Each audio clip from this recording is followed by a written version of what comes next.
So, what's up mga suman, no? Ito po pala yung part 2 natin.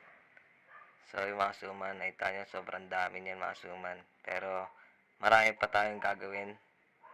Ito pa yung gagawin ko dyan. Magbibilang-bilang tayo ng suma ng bag. Yan, ng mga naka-plastic. Iniikot-ikot ko kayo dito mga suman. Sa mga order, no?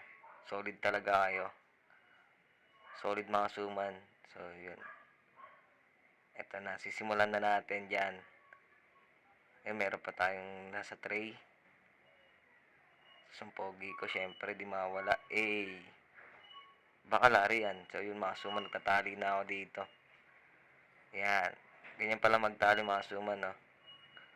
Ayan yung may palaman, tatluhan. Yung ganyan ginagawa ko araw-araw. Pagtas magluto, extra ulit ako. Pasok ako pang gabi. Siyempre, kailangan natin seryosohin yung araw-araw. Dahil gusto ko talaga magkamotor. Yung target ko ngayon, makasuman yung motor, no? Pang service. Kasi dati, ginagamit ko bike.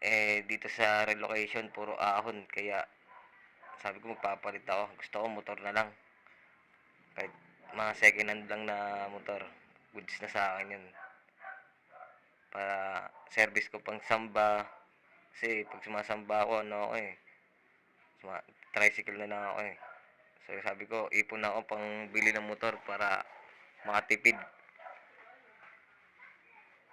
So yung mga suman. Ganyan lang ginagawa ko.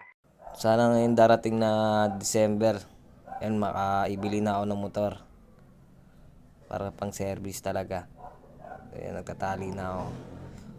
Gabi-gabi yan, mga suman, sobrang dami yan. Sa mga pumupunta dito at mo-order, mga bumibili, yan. Yan, araw-araw tayo may gawa. Sunday lang wala. Ay mga tropa ko, yung mga makasuman natin yan, bibilis din magtali oh.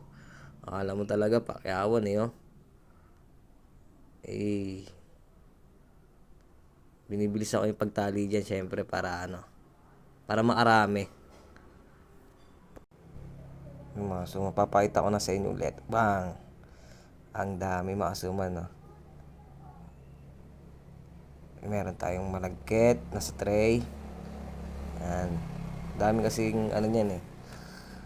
Marami tayong sinusuplayan sa Marikina, Matik sa Marikina, Bayan. So yung mga suman, hanggang dito na lang po ang aking part 3. May part 4 pa po yan, abangan nyo lang po. Maraming salamat sa mga nanonood, sa mga sumusuporta, sa mga Suman TV. Please follow nyo po ako mga suman. At magte-teleport na ako mga suman. Geng lagi, mag-ingat po kayo palagi at yun lang.